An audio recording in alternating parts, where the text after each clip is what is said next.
നിങ്ങളെ നമുക്ക് പ്ലസ് വണ്ണിലെ നമുക്ക് വളരെ ഒരു ഇൻഡയറക്റ്റ് ആപ്ലിക്കേഷൻ ലെവൽ ക്വസ്റ്റ്യൻ നമുക്ക് ചെയ്യാം. എന്താ, തയ്യാറല്ലേ? നോക്കാം. നോക്കി. Let n be the set of natural numbers and the relation r be defined on n such that r is equal to ordered where xy such that y is equal to 2x, x, y element n. അതായത് നമ്മള് n എന്ന് പറയുമ്പോൾ natural number ആണ്.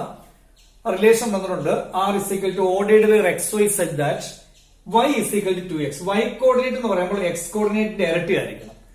y coordinate എന്ന് പറയുമ്പോൾ x കോർഡിനേറ്റിന്റെ double toys ആയിരിക്കണം. x, y element രണ്ടും natural number ആയിരിക്കണം. ഈ ഓർഡേഡ് വരെ വേണ്ട രണ്ടും നാച്ചുറൽ നമ്പർ. ഫ്രാക്ഷനോ ഡെസിമലോ നെഗറ്റീവോ ഒന്നും വരാൻ പറ്റത്തില്ല. നാച്ചുറൽ നമ്പർ എണ്ണൽ സംഖ്യ മാത്രമേ വരാൻ ഒക്കത്തുള്ളൂ. ഇത് നമുക്ക് എഴുതുകയാണ്. r is equal to ഒന്നുകൂടെ എഴുതുകയാണ്. r is equal to ordered where xy such that y is equal to 2x, x, y element n. ഇതാണ് r എന്ന് തന്നിരിക്കുന്നത്. ഇവിടെ നമുക്ക് നാച്ചുറൽ നമ്പർ എന്ന് പറയുമ്പോൾ എന്നിന് കൊടുക്കേണ്ട വിലകൾ എന്തൊക്കെയാണ്? Natural number. അപ്പൊ എന്നിന് കൊടുക്കേണ്ട വിലകൾ എന്തൊക്കെയാണ്? 1, 2, 3 അങ്ങനെ കൊടുക്കേണ്ടത്. അപ്പം എക്സും എന്നല്ല എക്സിനും വൈക്കും കൊടുക്കേണ്ട വിലകൾ x, y കൊടുക്കേണ്ട വിലകൾ കണ്ടോ? നാച്ചുറൽ നമ്പർ ആണ് കൊടുക്കേണ്ടത്. അപ്പൊ നമ്മളിവിടെ ചെയ്യാൻ പോകുന്നത് r is equal to എന്താണ് പറയുന്നത്? ആദ്യം എക്സിന് ഞാൻ 1 കൊടുക്കുകയാണെങ്കിൽ എക്സിന് 1 കൊടുക്കുവാണെങ്കിൽ y 2 into 1 2 എന്ന് വരും. എക്സിന് 1 കൊടുക്കുമ്പോൾ y is equal to 2 into 1 2. എക്സിന് 2 കൊടുക്കുകയാണെങ്കിൽ y is equal to 2 into 2 4. എക്സിന് 3 കൊടുക്കുകയാണെങ്കിൽ y 2 into 3 6. അപ്പൊ എക്സിന് 1 കൊടുത്തു, 2 കൊടുക്കുന്നു, 3 കൊടുക്കുന്നു. അടുത്ത 4 കൊടുക്കുകയാണെങ്കിൽ അപ്പൊ എക്സ് കോർഡിനേറ്റ് 4 കൊടുക്കും. എക്സ് കോർഡിനേറ്റ് നമ്മൾ എന്ത് കൊടുക്കുന്നു? 4 എന്ന് കൊടുക്കുമ്പോൾ y കോർഡിനേറ്റിൽ 2 into 4 8 എക്സെട്ര. കണ്ടോ? 1, 2, 2, 4, 3, 6, 4, 8. അത് എവിടെ വരെയാണെന്ന് പറയുന്നില്ല. നമ്പർ നാച്ചുറൽ നമ്പർ നമുക്ക് ഇൻഫിനിറ്റ് ആണ്, ഒന്നും പറയുന്നില്ല. എക്സ്, y എലമെന്റ് എന്നേ പറഞ്ഞുള്ളൂ. നാച്ചുറൽ നമ്പറിന്റെ ഏത് വാല്യൂം കൊടുക്കാൻ പറ്റും. നാച്ചുറൽ നമ്പർ ഇൻഫിനിറ്റ് ആയിട്ട് പോയിക്കൊണ്ടിരിക്കുകയാണ്. അപ്പൊ നമ്മുടെ ഏകദേശം ഒരു 2-3 കണക്ക് കൂടും. അപ്പൊ എക്സിന് 1 കൊടുത്തു, എക്സ് കോർഡിനേറ്റ് 1 കൊടുത്തപ്പോൾ y coordinate 2 into 1 2. X coordinate 2 കൊടുത്തപ്പോൾ yക്ക് 2 into 2 4. എക്സ് കോർഡിനേറ്റ് നമ്മൾ 3, ഇവിടെ എക്സ് കൊടുക്കുമ്പോൾ ഇവിടെ y ആയിരിക്കണം. y is equal to 2 into 3 6. അപ്പൊ എക്സെട്ര എന്ന് വരും. ഇതാണ് റിലേഷൻ. ഇതിനകത്ത് ഇവർ പറഞ്ഞിരിക്കുന്നത് ഡൊമൈൻ എഴുതണം. ക്വസ്റ്റ്യൻ എഴുതില്ല. Domain, find domain range. ഡൊമൈനും റേഞ്ചും എഴുതണം. അതിനുശേഷം എന്തെഴുതണം? ഈ റിലേഷൻ ഒരു ഫംഗ്ഷൻ ആണോ? ഈ റിലേഷൻ ഒരു ഫംഗ്ഷൻ ആണോ എന്നാ ക്വസ്റ്റ്യൻ എഴുതുന്നത്. നിങ്ങൾ ബുക്കിനകത്ത് എഴുതണേ. Let n be the set of ഇത്ര എഴുതിന് ശേഷം എഴുതണം ഫൈൻഡ് ഡൊമൈൻ റേഞ്ച്. റിലേഷന്റെ ഡൊമൈനും റേഞ്ചും എഴുതുക. And is this relation is a function. ഈ റിലേഷൻ ഒരു ഫംഗ്ഷൻ ആണോ? അപ്പൊ നമുക്ക് നോക്കാം. എഴുതിയപ്പോ ഇതിനകത്ത് ഡൊമൈൻ എന്ന് പറഞ്ഞാൽ ശ്രദ്ധിച്ച്, ഡൊമൈൻ എന്ന് പറഞ്ഞാൽ എക്സ് കോർഡിനേറ്റിന്റെ എല്ലാം കൂടെ സെറ്റിനെ വിളിക്കുന്ന പേരാ ഡൊമൈൻ. അതായത് 1, 2, 3, 4 എക്സെട്ര. ഇതാണ് ഡൊമൈൻ. ഇതിനെ നമുക്ക് വേണമെങ്കിൽ set of natural numbers n എന്ന് വേണേ എഴുതാം. 1, 2, 3, 4, 6, 8. റേഞ്ച് എന്ന് പറയുമ്പോൾ set of second element of relation. Second എലമെന്റിലെ y കോർഡിനേറ്റിനെ സെറ്റിനകത്ത് എഴുതുക. അതാണ് റിലേഷൻ. അപ്പൊ ഏതൊക്കെ വരാം? 2, 4, 6, 8 എക്സെട്ര എന്നറിയാം. അല്ലെങ്കിൽ നമുക്ക് വേണമെങ്കിൽ ഇതിനെ ഇങ്ങനെ എഴുതാം.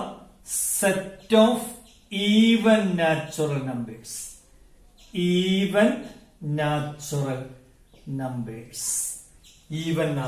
Set of even natural numbers. അങ്ങനെ എഴുതിയാലും മതി. അല്ലെങ്കിൽ റേഞ്ച് 2, 4, 6 ഈവൻ നമ്പർ ഇരട്ട സംഖ്യകളാണ്. അതുപോലെ സെറ്റ് ഓഫ് ഈവൻ ഇത് എഴുതിയാലും മതി. Set of even natural number എന്ന് എഴുതിയാലും മതി. ഇനി ഈ റിലേഷൻ ഒരു ഫംഗ്ഷൻ ആണല്ലോ. എല്ലാത്തിനും ഒരേ ഒരു ഇമേജ് കൊടുക്കണ്ടോ? 1, 2. 1ന് 2 എന്ന് പറയുമ്പോൾ 2ന് വേറൊരു ഇമേജ് 4, 3ക്ക് 6. എക്സ് കോർഡിനേറ്റ് ഒന്നും റിപ്പീറ്റ് ചെയ്യുന്നില്ല. നമ്മൾ നോക്കുന്ന ഫംഗ്ഷൻ ആണെന്ന് അറിയുന്നത് എന്താണ് അർത്ഥം? എക്സ് കോർഡിനേറ്റ് ഒന്നും റിപ്പീറ്റ് ചെയ്യാൻ പാടില്ല എന്നുള്ളതാണ് എളുപ്പമാർഗം. അല്ലെങ്കിൽ ഇങ്ങനെ എഴുതുമ്പോൾ ഇപ്പൊ നമ്മൾ എയും ബിയും എഴുതുവാണെങ്കിൽ ഇത് 1, 2, 3, ഇത് 1, 2, 3 ആണ്. ഒരേ ഒരു ഇമേജ് മാത്രമേ എല്ലാത്തിനും കാണാവൂ. 1ന് ഇമേജ്. പക്ഷെ ഇങ്ങനെ 1 കണ്ടോ? 1ന് 1 എന്ന് പറയുന്ന ഇമേജ്, 2ന്റെ ഇമേജ് 2, 3യുടെ ഇമേജ് 3. അല്ലെങ്കിൽ ഒരു എണ്ണം കൂടി ഇങ്ങനെ വന്നാൽ ഇത് റിലേഷൻ ഫംഗ്ഷൻ അല്ല. കാരണം 1ന് 1 എന്ന് പറഞ്ഞ ഇമേജും വന്നു, 1ന് 2 എന്ന് പറഞ്ഞ ഇമേജും. ഞാൻ എളുപ്പമാർഗം ഇങ്ങനെ നമ്മൾ തമാശ രൂപത്തിൽ പറയാറുണ്ട്. അതായത് 2 ഫാമിലി ആണെങ്കിൽ ആ 2 ഫാമിലിയിലെ അംഗങ്ങളും കല്യാണം കഴിച്ചിട്ടുണ്ടായിരിക്കണം. എല്ലാവരും ഒരേ ഒരു കല്യാണം മാത്രമേ കഴിക്കാൻ പാടുള്ളൂ. കണ്ടോ, 1ന് 1 എന്ന് പറഞ്ഞൊരു പെണ്ണ്, 2ന് 2 എന്ന് പറഞ്ഞ വേറൊരു പെണ്ണ്, 3ക്ക് 3 എന്ന് പറഞ്ഞ പെണ്ണ്. അല്ലാതെ 2 തന്നെ വീണ്ടും ഇങ്ങോട്ട് കഴിക്കാൻ 2 എന്ന് പറയുന്ന ആൾ ഒന്നിനെയും കല്യാണം കഴിച്ചു, 2 എന്ന് പറയുന്ന ആൾ 2നെയും കല്യാണം കഴിച്ചു. അങ്ങനെ വരാൻ പാടില്ല. ഒരേ ഒരു കല്യാണം, ഒറ്റ കല്യാണം മാത്രമേ കഴിക്കാൻ പാടുള്ളൂ. എന്ന് വെച്ചാൽ every first element has 1 and only 1 image. അതാണ് അതിന്റെ റീസൺ. R is function. കാണുമ്പോൾ അറിയാം, എക്സ് കോർഡിനേറ്റ് റിപ്പീറ്റ് ചെയ്തിട്ടുണ്ടോ നോക്കിയാൽ മതി. എക്സ് കോർഡിനേറ്റ് ഒന്നും റിപ്പീറ്റ് ചെയ്തില്ല. അപ്പം every first element has 1 and only 1 image. അതാണ് അതിന്റെ കാരണം. Therefore R is function. Every first element has 1 and only 1 image. ഇതാണ് ഈ കണക്കാണ്. വളരെ നല്ലൊരു ക്വസ്റ്റ്യൻ ആണ്, ഇമ്പോർട്ടന്റ് ആണ്. ഓക്കെ, ഐഡന്റിറ്റി ഫംഗ്ഷൻ ആണ്. ഐഡന്റിറ്റി ഫംഗ്ഷൻസ് എന്ന് പറഞ്ഞാൽ let capital R be the set of real numbers. R എന്ന് പറഞ്ഞാൽ സെറ്റ് ഓഫ് റിയൽ നമ്പേഴ്സ് ആണെങ്കിൽ ദ റിയൽ വാല്യൂഡ് ഫംഗ്ഷൻ ആണ് F of R to R. Mapping ആണ്, ആർ ക്രോസ് ആർ എന്നുള്ള condition. R to R mapping F of R to R by F of X is equal to X. F of X is equal to X എന്ന് പറയുകയാണെങ്കിൽ Y is equal to X എന്നും പറയാം കേട്ടോ. ഇത് രണ്ടും same തന്നെ. കാരണം നമുക്ക് എഫ് ഓഫ് എക്സ് എന്ന് പറഞ്ഞാൽ വൈ. അപ്പൊ Y is equal to X എന്നോ അല്ലെങ്കിൽ F of X is equal to X comma X element R. X element R എന്ന് പറയുമ്പോൾ എക്സിന് റിയൽ നമ്പേഴ്സ് എന്തും കൊടുക്കാം. അപ്പൊ ആ ഫംഗ്ഷനെ വിളിക്കുന്ന പേര് ഐഡന്റിറ്റി ഫംഗ്ഷൻ. അപ്പൊ ഐഡന്റിറ്റി ഫംഗ്ഷൻ ചോദിക്കുമ്പോൾ ഓർത്തോണം, F of X is equal to X comma X element R. എഴുതിയിട്ടോണേ. നമ്മള് ഓരോ ബുക്ക് അടുത്ത് വെച്ചിട്ട് നമ്മളിങ്ങനെ പഠിപ്പിക്കാൻ ഒന്ന് സ്റ്റോപ്പ് ചെയ്ത് വെച്ചിട്ട് ബുക്കിനകത്ത് അത് എഴുതിയെടുക്കണം. ഇതാണ് ഐഡന്റിറ്റി ഫംഗ്ഷന്റെ ഫോം ആണ്. F of X is equal to X comma X element R. അപ്പൊ അതിന്റെ ഗ്രാഫ് ഇതാണ് കേട്ടോ, ഇങ്ങനെ വരും. അതായത് ഇത് X axis X X dash, ഇത് Y Y dash, 45 degree angle കൂടി 0യിൽ കൂടി ഇങ്ങനെ ലൈൻ കടന്നു പോവാം. ഇവിടെ ഇപ്പൊ ഇങ്ങനെ നമുക്ക് 1 2 3 ഇവിടെ -1 -2 -3 1 2 3 ഇങ്ങനെ കാണും. ഇത് -1 -2 -3 ഇങ്ങനെ കാണാം. പക്ഷെ അതിനെ ഇങ്ങനെ ഓർക്കുക, 40 നേർ പകുതിയിൽ കൂടി ഒരു ലൈൻ ഇങ്ങോട്ട് വരുന്നു. ഇതാണ് ഈ ഐഡന്റിറ്റി ഫംഗ്ഷന്റെ ഗ്രാഫ്. ചിലപ്പോ എക്സാമിന് ഈ ഗ്രാഫ് തന്നിട്ട് അത് ഏത് ഫംഗ്ഷൻ ആണെന്ന് ചോദിക്കുവാണെങ്കിൽ F of X equal to X X element ആണ്. ചിലപ്പോ F of X equal to X X element ആണെന്ന് തന്നിട്ട് അത് ഏത് ഗ്രാഫാണെന്ന് ചോദിച്ചാൽ ഇതാണ് ഗ്രാഫ്. ഗ്രാഫ് വരയ്ക്കാൻ നമുക്ക് പഠിക്കാം. തൽക്കാലം ഇതാണ് ഐഡന്റിറ്റി ഫംഗ്ഷന്റെ ഗ്രാഫ്. ഇതാണ് ഐഡന്റിറ്റി ഫംഗ്ഷൻ. പിന്നെ ഡൊമൈനും റേഞ്ചും വേണം. അത് വളരെ ഇമ്പോർട്ടന്റ് ആണ്. ചോദിക്കും ഡൊമൈൻ, ഐഡന്റിറ്റി ഫംഗ്ഷന്റെ ഡൊമൈൻ. ഡൊമൈൻ എന്ന് പറയുമ്പോൾ നമുക്കറിയാം, ഒരു റിലേഷന്റെ ഒരു ഓർഡേഡ് പേർ തന്നാൽ റിലേഷന്റെ എക്സ് കോർഡിനേറ്റിന്റെ സെറ്റിനെ വിളിക്കുന്ന പേര് ഡൊമൈൻ. എക്സിന്റെ വിലകളെ വിളിക്കുന്ന പേര് ഡൊമൈനും വൈയുടെ വിലകളെ വൈ എന്ന് പറയുന്ന വൈ കോർഡിനേറ്റിന്റെ സെറ്റിനെ വിളിക്കുന്ന പേര് റേഞ്ച് എന്നും. ഇവിടെ എടുത്തു പറയുന്നുണ്ടോ എക്സ് എലമെന്റ് ആർ. എക്സിന് കൊടുക്കേണ്ട വിലകൾ റിയൽ നമ്പർ. റിയൽ നമ്പർ എന്ന് പറയുമ്പോൾ പോസിറ്റീവോ നെഗറ്റീവോ ഡെസിമലോ ഫ്രാക്ഷനോ എല്ലാം കൊടുക്കാൻ സാധിക്കും. ഇപ്പൊ ആർ എക്സ് എലമെന്റ് ആർ എന്ന് പറയുമ്പോൾ ഡൊമൈൻ ആർ ആണ്. ഡൊമൈൻ ആർ എഴുതിയിട്ടോണെ. ഡൊമൈൻ ആർ ഏതിന്റെ? കോൺസ്റ്റന്റ് ഫംഗ്ഷന്റെ ഗ്രാഫ്. Identity function. ഇതാണ് ഐഡന്റിറ്റി ഫംഗ്ഷൻ. ഐഡന്റിറ്റി ഫംഗ്ഷൻ എന്ന് പറഞ്ഞാൽ F of X equal to X X element R. അതിന്റെ ഗ്രാഫ് ഇതാണ് ഡിനോട്ട് ചെയ്യുന്നത്, കാണാൻ അറിഞ്ഞിരിക്കണം. അപ്പം അതിന്റെ ഡൊമൈൻ എന്ന് പറയുന്നത് എക്സ് എലമെന്റ് റിയൽ നമ്പർ ആ ഡൊമൈൻ. അപ്പോൾ റേഞ്ച് എന്തായിരിക്കും? റേഞ്ചും ആർ തന്നെ കുഞ്ഞുങ്ങളെ. ഡൊമൈനും 1 മാർക്കൊക്കെ ചോദിക്കുന്ന എൻട്രൻസിന് ചോദിക്കുന്ന ഡൊമൈനും ആറാണ്, റേഞ്ചും ആറാണ്. കാരണം നമ്മൾ എക്സിന് എന്ത് വില കൊടുത്താലും വൈക്കും ആ വില തന്നെയല്ലേ കിട്ടുന്നത്. F of X equal to Y എന്നല്ലേ പറഞ്ഞിരിക്കുന്നത്. നോക്കാം, F of X equal to Y എന്ന് പറയുന്നത് Y is equal to X എന്നാണ്. F of X equal to X. F of X equal to X എന്ന് പറഞ്ഞാൽ എഫ് ഓഫ് എക്സ് എന്ന് പറഞ്ഞാൽ വൈ ഇസ് ഈക്വൽ ടു. അപ്പൊ നമ്മള് എക്സിന് 1 കൊടുത്താൽ വൈയും 1 തന്നെ. എക്സിന് 1/2 കൊടുത്താൽ വൈയും 1/2 തന്നെ. എക്സിന് 1/3 അല്ലെങ്കിൽ √2 കൊടുത്താൽ വൈയും √2 തന്നെ. അപ്പൊ എന്ത് കൊടുക്കുന്നോ ആ ആൻസർ തന്നെ വരുന്നു.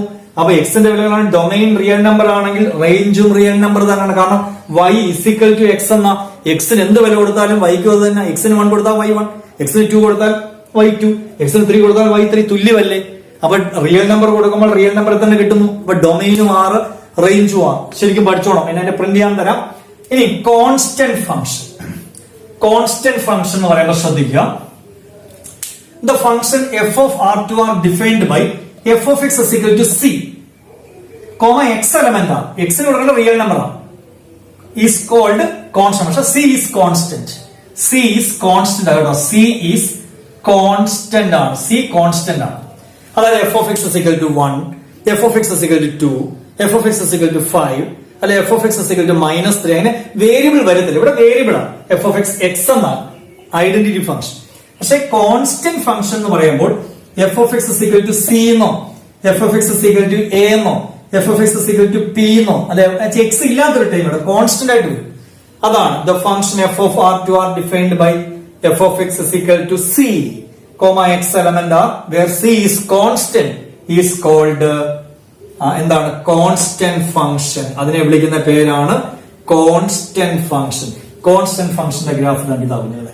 അതായത് 0 നിന്ന് മുകളിലോട്ട് സി യൂണിറ്റ് മുകളിലോട്ട് നമ്മൾ 1 2 3 സി യൂണിറ്റ് മുകളിലോട്ട് വരുമ്പോൾ എക്സ് ആക്സിന് പാരലായിട്ട് ഒരു ലൈൻ വരയ്ക്കുക. എത്ര യൂണിറ്റ്? അപ്പം ഇത് 1 ആണെങ്കിൽ y is equal to 1, 2ന്റെ നേരെ വരയ്ക്കുകയാണെങ്കിൽ y is equal to 2, 3യുടെ നേരെ വരയ്ക്കുകയാണെങ്കിൽ y is equal to 3, താഴോട്ട് -1ന്റെ നേരെയാണെങ്കിൽ y is equal to -1, ഇത് y is equal to -2, അങ്ങനെ വരും. കോൺസ്റ്റന്റ് വരും. അത് F of X equal to 1 എന്നോ F of X equal to -3 എന്നോ F of X equal to 7 എന്നോ. ഇവിടെ ആണെങ്കിൽ അങ്ങനല്ല. ഇവിടെ എക്സ് ആണെങ്കിൽ ഇവിടെ എക്സിന്റെ ടേമാണ്. ഇവിടെ അങ്ങനല്ല. ഇത് കോൺസ്റ്റന്റ് അസി. അങ്ങനെ വരുന്ന വിളിക്കുന്ന പേരാണ് കോൺസ്റ്റന്റ് ഫംഗ്ഷൻ. അതിന്റെ ഗ്രാഫ് ഇങ്ങനെ വരും. അത് ഞാൻ ഒന്നുകൂടെ എക്സ്പ്ലെയിൻ ചെയ്ത് തരാം. പല രീതിയിലുണ്ട് കോൺസ്റ്റന്റ് ഫംഗ്ഷന്റെ ഗ്രാഫ്. ശ്രദ്ധിക്കുക. അതായത് ഇതൊരു X axis, Y axis, X dash Y dash 0. ഇവിടെ നമ്മളിപ്പോ 1 എന്ന് കൊടുക്കുവാണെങ്കിൽ ഇങ്ങനെ വരച്ചാൽ അത് y is equal to 1 അഥവാ f of x is equal to 1ന്റെ ഗ്രാഫ് ആയത്. ഇപ്പൊ ഇത് 2 ഇത് 3 ആണെന്നിരിക്കട്ടെ. 3ക്ക് x ആക്സിന് പാരലായിട്ട് വരച്ചാൽ ഇത് f of x is equal to 3 എന്ന് പറയുന്ന ലൈനിന്റെ ഗ്രാഫാണ്. താഴെ -1 വരയ്ക്കാം, -2 അങ്ങനെ വയ്ക്കുമ്പോൾ x ആക്സിന് പാരലായി. ഈ ലൈനിനെ വിളിക്കുന്നവർ f of x 1. ഈ 2ൽ കൂടെ വരച്ചാൽ f of x is equal to 2, 3ൽ കൂടി വരച്ചാൽ f of x is equal to 3. ഇതാണ് കോൺസ്റ്റന്റ് ഫംഗ്ഷൻ. പക്ഷെ അതിന്റെ ഡൊമൈനും റേഞ്ചും അറിഞ്ഞിരിക്കണം. എന്താണ് ഡൊമൈൻ റേഞ്ച്? ഒന്ന് ശ്രദ്ധിച്ചേ. ഏതിന്റെ? കോൺസ്റ്റന്റ് ഫംഗ്ഷന്റെ ഡൊമൈൻ റേഞ്ച് എന്ന് പറഞ്ഞാൽ കണ്ടോ, ഡൊമൈൻ R ആണ്. ഡൊമൈൻ എന്ന് പറഞ്ഞാൽ R, എക്സ് എലമെന്റ് ആണ്. എക്സിന് കൊടുക്കേണ്ട വിലകളാണ് R, റിയൽ നമ്പർ ആണ്. അപ്പം ഡൊമൈൻ R ആണ്. പക്ഷെ റേഞ്ച് എന്ന് പറഞ്ഞാൽ നോക്കി, റേഞ്ച് എന്ന് പറഞ്ഞാൽ കണ്ടോ എഫ് ഓഫ് എക്സ് സി എന്നാണ്. ഇപ്പൊ എക്സിന് എന്ത് വില കൊടുത്താലും ഇവിടെ എക്സ് ഇല്ല കൊടുക്കാൻ, സി തന്നെ എപ്പോഴും കിടക്കും. ഇപ്പൊ എക്സിന് 1 കൊടുത്താലും F of X Y is equal to C എന്ന് കിടക്കും. എഫ് ഓഫ് എക്സ് എന്ന് പറഞ്ഞാൽ വൈ ആണ്, വൈ സി ആണ്. അപ്പൊ എക്സിന് 1 കൊടുത്താൽ എക്സിന് വില കൊടുക്കാനില്ല. അപ്പൊ ഇത് നോക്കിയാൽ Y is equal to C തന്നെ കിടക്കും. എക്സിന് 2 കൊടുത്താലും വൈ ഓൾറെഡി സിയിൽ തന്നെ കിടക്കാം. സി കോൺസ്റ്റന്റ് ആണ്. Y is equal to C എന്നാണ്. അപ്പൊ എക്സിന് വില കൊടുക്കാൻ പിടിയില്ല. അപ്പൊ എക്സിന് നമ്മൾ 1 കൊടുത്താലും വൈ 1 എന്ന് പറയാൻ പറ്റുമോ? Y C. എക്സിന് 2 കൊടുത്താലും വൈ സി തന്നെ. അതിന് പകരം ഇപ്പൊ നോക്കിയത് നിങ്ങളെ y is equal to 2x എന്നൊക്കെ വരുവാണെങ്കിൽ ഇപ്പൊ എക്സിന് 1 കൊടുത്താൽ y 2 into 1 2, എക്സിന് 2 കൊടുത്താൽ y 2 into 2 4. പക്ഷെ ഇവിടെ y is equal to c എന്ന് പറയുമ്പോൾ എക്സിന് 1 കൊടുത്താൽ ഇവിടെ എക്സിന് വില കൊടുക്കാനില്ല. y എപ്പോഴും സിയിൽ തന്നെ കിടക്കും. അപ്പൊ x1 ആകുമ്പോൾ y c, x2 ആകുമ്പോൾ y c, x3 കൊടുത്താലും y c. അപ്പോൾ റേഞ്ച് എന്ന് പറഞ്ഞാൽ സെറ്റ് സി എന്ന് വരും. Set C. ഒറ്റ ഒരു ആൻസറേ ഉള്ളൂ, എപ്പോഴും സി തന്നെ വരത്തുള്ളൂ. Set C. ഇനി അതെല്ലാം നമുക്കിപ്പോ F of X equal to സിക്ക് വരെ നിങ്ങൾ കെ എന്നാണ് അവർ തരുന്നത് കോൺസ്റ്റന്റ് ഫംഗ്ഷൻ. എക്സ് ഇല്ലാത്ത ഏത് വന്നാലും കോൺസ്റ്റന്റ് ആണ്. എഫ് ഓഫ് എക്സ് എന്ന് വന്നിട്ട് എക്സ് ഇല്ലാതെ എന്ത് വന്നാലും കോൺസ്റ്റന്റ് ആണ്. അപ്പൊ എഫ് ഓഫ് എക്സ് കെ ആണെങ്കിൽ റേഞ്ച് കെ എന്ന് എഴുതണം. Set K. F of X equal to P എന്നാണെങ്കിൽ ഡൊമൈൻ ആർ ആണ്, range set P. F of X equal to 3 എന്നാണെങ്കിൽ ഡൊമൈൻ ആർ, റേഞ്ച് സെറ്റ് 3. ഇത്രയും ശരിക്കും നോക്കുക. ഇതിന്റെ എല്ലാം നോട്ട്സ് ഞാൻ ഫോട്ടോ കോപ്പി തരുന്നുണ്ട്. അപ്പൊ അത് ബുക്കിനകത്ത് എഴുതി വെക്കണം. ഓക്കെ.